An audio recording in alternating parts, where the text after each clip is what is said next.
नमस्कार, मैं हूं सचिन चतुर्वेदी और आज हम बात करेंगे राकेश टिकैत की किसान महापंचायत के ऊपर।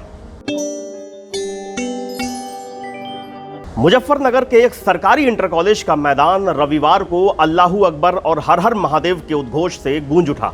मौका था एक महापंचायत का जो किसानों के हक की बात करने के लिए बुलाई गई थी।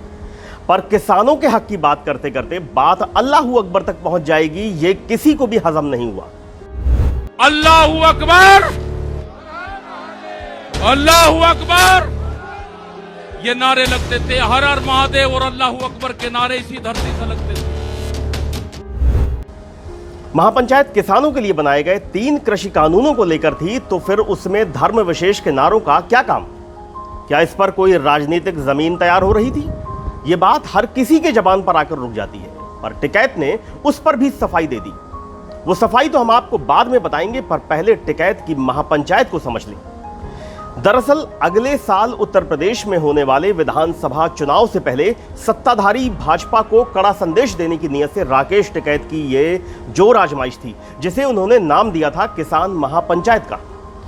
पिछले साल नवंबर से शुरू हुआ आंदोलन पिछले रविवार को मुजफ्फरनगर में किसान महापंचायत में बदला, पर खत्म नहीं हुआ, क्योंकि टिकैत का टारगेट अभी बाकी है।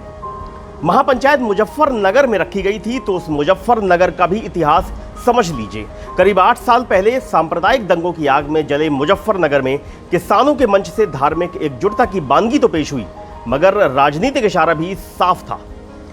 दरअसल पश्चिमी यूपी में हिंदुओं और मुसलमानों के बीच इतनी दूरियां पहले नहीं थी, मगर साल 2013 में सब एक झटके में बदल गया। मुजफ्फरनगर के भीतर हिंदुओं की जाट बिरादरी और मुसलमानों में खूनी संघर्ष हुआ था। ये संघर्ष सुर्खियों में रहा था। ऐसा नहीं था कि ये पहली बार हो रहा था, लेकिन ये बड़ा संघर्ष था। अब इसकी वजह जो भी रही हो, लेकिन इन 2 समुदायों के बीच नफरत का फायदा मिला तो सिर्फ भाजपा को। हिंदुत्व के साथ राष्ट्रवाद की बात करने वाली भाजपा को यहां से अपने लिए जमीन मिल गई थी। पहले 2014 के लोकसभा चुनाव और फिर 2017 के विधानसभा चुनाव भाजपा लगातार जीतती चली गई। 2019 के लोकसभा चुनाव में भी वही कहानी दोहराई गई, मगर अब किसान आंदोलन की आड़ में हिंदू मुसलमान एकता के बहाने फिर से इन 2 समुदायों को एकजुट करने का दावा करने वाले दरअसल आने वाले विधानसभा चुनाव में अपने लिए राजनीति का बीज बो रहे हैं। कुल मिलाकर भाजपा के लिए मुश्किलें खड़ी करने की कोशिश हो रही है, ये बखूबी समझ आ रहा है। किसानों के नाम पर टिकैत अपनी राजनीति को आगे बढ़ा रहे हैं। किसान महापंचायत बुलाई गई तो थी नए कृषि कानूनों के विरोध में, मगर जल्द ही इसने राजनीतिक मोड़ ले लिया। केंद्र और राज्य में सत्ताधारी भाजपा को निशाना बनाकर इस महापंचायत में खूब हमले किए गए। टिकैत मंच से ललकारते हैं कि देश में ऐसी सरकारें हैं जो दंगे करवाती हैं, वो बांटेंगे लेकिन हम एक होंगे। टिकैत ने मोदी सरकार पर भारत बिकाऊ पॉलिसी का एक और आरोप लगाकर संदेश देने की कोशिश की है कि भारत बिक रहा है, चाहे वह देश के एयरपोर्ट्स हो, रेलवे हो या फिर जमीनें। देश में 14 करोड़ बेरोजगार घूम रहे हैं और वे किसानों के आंदोलन को आगे ले जा रहे हैं।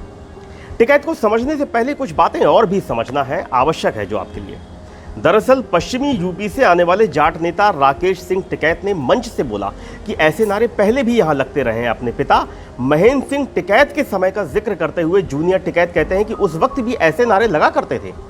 अल्लाहू अकबर और हर हर महादेव के नारे पहले भी लगते थे और आगे भी लगेंगे। सरकार को घेरते हुए बोला कि ये लोग बांटने का काम कर रहे हैं और वो इन्हें रोकेंगे। आइए हम आपको कुछ पीछे लिए चलते हैं। पिछले साल नवंबर में दिल्ली की सीमाओं पर किसानों ने जब आंदोलन शुरू किया था, तो वो विरोध 3 नए कृषि कानूनों को लेकर था जो मोदी सरकार ने पारित किए थे। दिल्ली के अलग अलग बॉर्डर्स पर जमे किसान इन कानूनों को काला कानून घोषित कर आपत्तियां जता रहे थे। इन आंदोलनकारियों की मांग थी कि तीनों कानूनों को वापस ले लिया जाए। यह भी मांग की गई कि न्यूनतम समर्थन मूल्य यानी एमएसपी को लेकर अलग बिल लाया जाए। अब न्यूनतम समर्थन मूल्य और सरकारी खरीद को कानूनी अधिकार बनाने की मांग भी उठी, पर रविवार को ही किसान महापंचायत में तीनों कानून वापस लेने की मांग के अलावा बाकी मुद्दे कहीं खो गए। और जो कुछ नया हुआ उसने आने वाले विधानसभा चुनाव में जूनियर टिकैत को अपनी पौध तैयार करने की जमीन दे दी। जूनियर टिकैत अब तक इस पूरे आंदोलन के अगुवा बनकर उभरे। पिता महेंद्र सिंह टिकैत की विरासत को आगे बढ़ाने की राह खोजना था, मगर रास्ता थोड़ा अलग अख्तियार करने में जुटे हैं जूनियर टिकैत।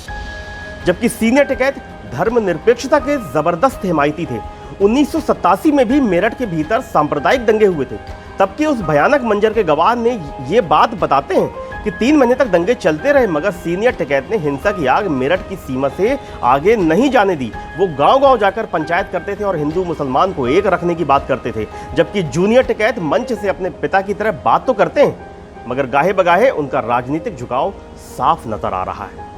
यूं तो टिकैत भारतीय किसान यूनियन के नेता है, मगर राजनीति में उनकी दिलचस्पी खूब है।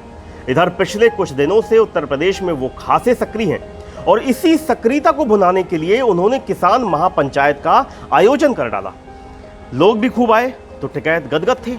हालांकि विरोधियों ने भी ये अफवाह भी खूब उड़ाई कि भीड़ बुलाने के लिए मियां खलीफा के आने की बातें उड़ाई गई थी। खैर, हमारा इत्तेफाक इसमें नहीं कि भीड़ कैसे आई और मियां खलीफा को बुलाया गया था या नहीं, बल्कि इसमें है कि टिकैत के आगे का प्लान क्या है। इस पर टिकैत ने एक इशारा तो दे ही दिया था कि आज़ादी का संघर्ष 90 साल चला था, ऐसे में इस आंदोलन के बारे में पता नहीं कब तक चलेगा। यह कहकर टिकैत ने अपना इरादा जाहिर कर दिया है। अब उसी गदगद माहौल में टिकैत ने 27 सितंबर के भारत बंद का ऐलान भी कर दिया और उसके लिए अगली बैठक 9-10 सितंबर को लखनऊ में बुलाई थी। यानी इस बार टिकैत सीधे सीधे योगी आदित्यनाथ को चुनौती देते दिख रहे हैं। टिकैत का इशारा साफ है, टारगेट में मोदी सरकार है। या तो तीनों कानून, तीनों बिलों की वापसी, नहीं तो आंदोलन खत्म नहीं होगा। सीधी सीधी धमकी देते हुए टिकैत सरकार को घेरते तो हैं, पर कानून में काला क्या है, इस बात पर उन्हें कुछ जवाब नहीं सूझता। वो अक्सर मीडिया के उन सवालों से बचते नजर आते हैं जिसमें उन्हें वो पॉइंट्स बताने को कहा जाता है जिस पर वो पूरा का पूरा कानून ही काला बताने में लग जाते हैं। गोल गोल घुमाते हैं, लेकिन टिकैत वो पॉइंट्स नहीं बता पाते हैं। पर एक बात जो टिकैत के बारे में मशहूर होती जा रही है वो ये है कि वो टिकैत हैं, एक बार टिक गए तो फिर हिलने का नाम नहीं लेंगे। कहीं ना कहीं टिकैत ने अंगद के पांव की तरह अपना भी पैर इस आंदोलन में जमा दिया है, जिसे जल्द उखाड़ने का रास्ता केंद्र की भाजपा सरकार को भी नहीं सूझ रहा। किसान आंदोलन से सरकार को शाहीन बाग की याद जरूर आ रही होगी। सरकार कहती है कि वो बातचीत के लिए तैयार है, पर टिकैत नहीं, क्योंकि टिकैत को आंदोलन जो करना है ये टिकैत की मजबूरी हो सकती है। सत्ता का सुख आखिर किसे नहीं चाहिए। आज बस इतना ही, मुझे दीजिए इजाजत, फिर मिलते हैं किसी नए मुद्दे के साथ। नमस्कार।